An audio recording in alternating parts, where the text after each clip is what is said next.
So you just asked me what if I'm playing a 12-bar blues, or what's my solo scale for, and even whether it's a G minor blues, or like kind of just what sounds is right is that, even though that's the G minor pentatonic, even like it sounds right even though we're like playing a wrong note. So we were talking about.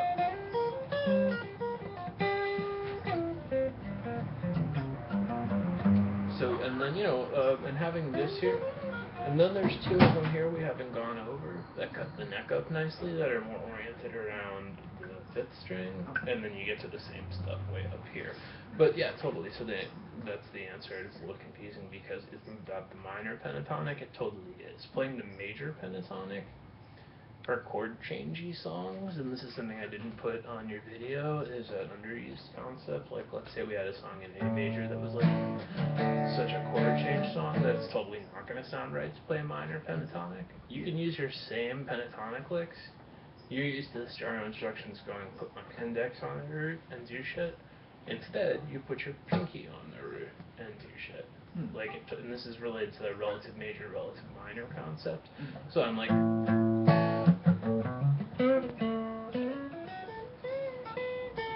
So, it's no harder to get your orientation on the bass string. So for major chordy, like chord changey songs, you've got a new weapon right off the bat, which is like songs in D. Just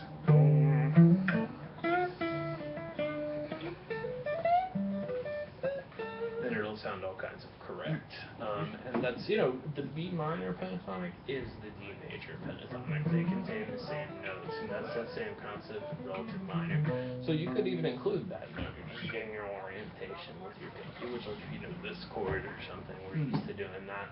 So, that's the major pentatonic's main role, is like chord changey type songs versus heavy songs and blues, where it sounds more natural to just play minor, whatever the changes are. So, the difference between major and minor pentatonic are, I mean, like, this is, like, here we're playing, like, in a minor pentatonic, we'll play a minor third, which screams I'm blues, I'm rock. Normal 4, normal 5, flat 7, which screams I'm blues, I'm rock. And that's the thing, those are the two intervals that scream I'm blues, I'm rock. If we look at the major pentatonic here, A major, instead of going here, I'm doing this. So I've got, a root, a second, which pretty much starts every scale, then a major third, which is consonant. So, and then you've actually got the full triad in there of the notes that are in the chord, so you get like, just walking up that, I get like minor. Whereas walking up a minor pentatonic doesn't really sound like much of anything going on. So anyway, totally. So everything for major chordy, chord progression-y songs right now, there's a huge new weapon. And it's really interesting to play your minor licks in major keys. Cool shit happens. So there we go. Anyway, so around 3:20 we started talking about stuff from the actual lesson, like what key. So we were talking, I did this several different ways. The long way to talk about it just goes major, minor, minor, major, major, minor, minor. But it really just goes 1, 4, and 5 are major, and everything else is minor. First thing I did was like, hey, here's how you can play the G major scale, which I believe is down on the bottom line of the page. And just, kind of, you can do that off of anything to figure out what the root notes are going to be, even if you have to think about octaves to figure out what the 4th string notes are. So the very first thing I did was, I did E major, and I did it localized, like how we would play it in rhythm guitar, usually staying around here as much as possible. So,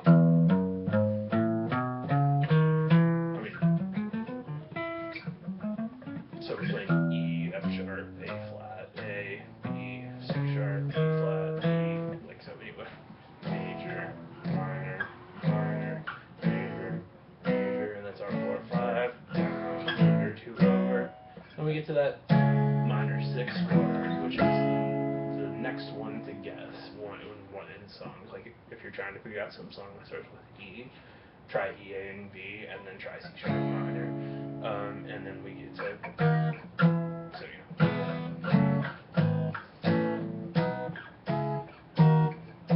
we talked about how the 7th chord is really just a minor chord in rock, or a minor 7 chord versus a diminished chord, which is what it is in classical.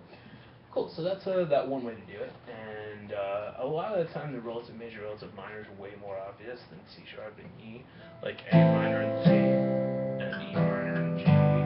Either way, we've got this way of figuring it out. The A minor pentatonic is the C major pentatonic, and it's the same notes, so here's A minor, here's C major. One sounded like the blues, the next one sounded like, right apple pie. So there we go, this whole pinky, and that's the only thing that's not on the page. Anyway, so then I did or, and I did them all laterally.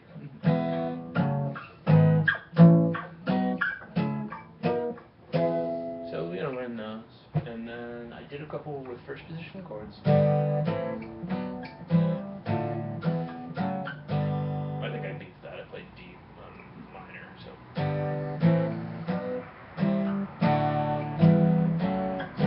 And then I did C as well, or I said right in C maybe.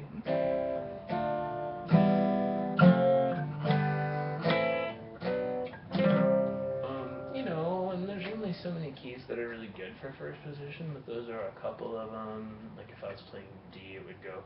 And then I get to a bunch of bar chords and stuff.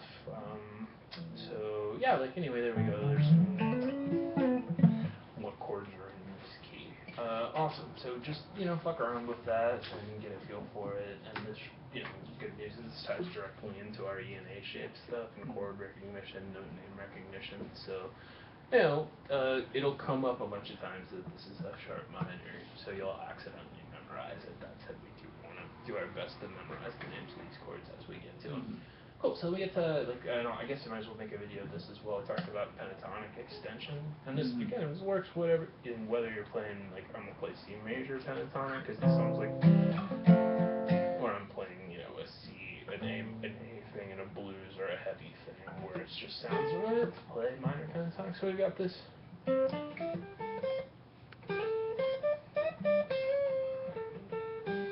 Thing up in front of it. It's obvious how to transition. And that's another reason we use our ring finger and on here. But here on the third string, that's where we talked about how on the way up you're going to use your middle finger. On your ring finger on the way back.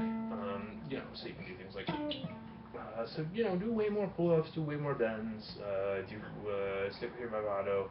Try to use your fingertips more. And a good way to trick yourself into doing that is doing double stops, shit where I'm I'm not doing a power chord shape. I'm barring two strings and hammering, barring third and fourth strings. That naturally. At least things that can be done in thumb over top position. We also talk a lot about not dragging your thumb and not having your hand all up here. The thing is, we want to grab the guitar we're shaking hands with it, including touching with this part of our palm. So we're more out in front of the instrument. A lot of people intuitively have their thumb off to the side too much or too far this way. So yeah, I'm hooked over the top, which lets me get leverage. Cool. So there's and then back behind we've got this that it seems like you've already had come up. So pretend you can't slide with your index finger for a while, and you have to slide only with ring,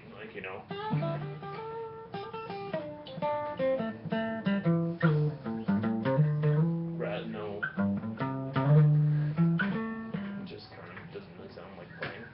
Cool. And then the last thing we talked about is this your training exercise for whole step and half step bends. And then that you can do, and that we should be able to do 2 note bends and 1 note bend. So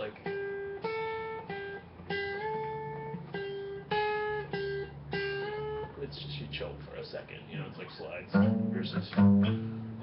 Cool. So and we talked about how I notate that. I put the ones in parentheses that sound like 1 note. So there's a bunch of info. All right. Good shit.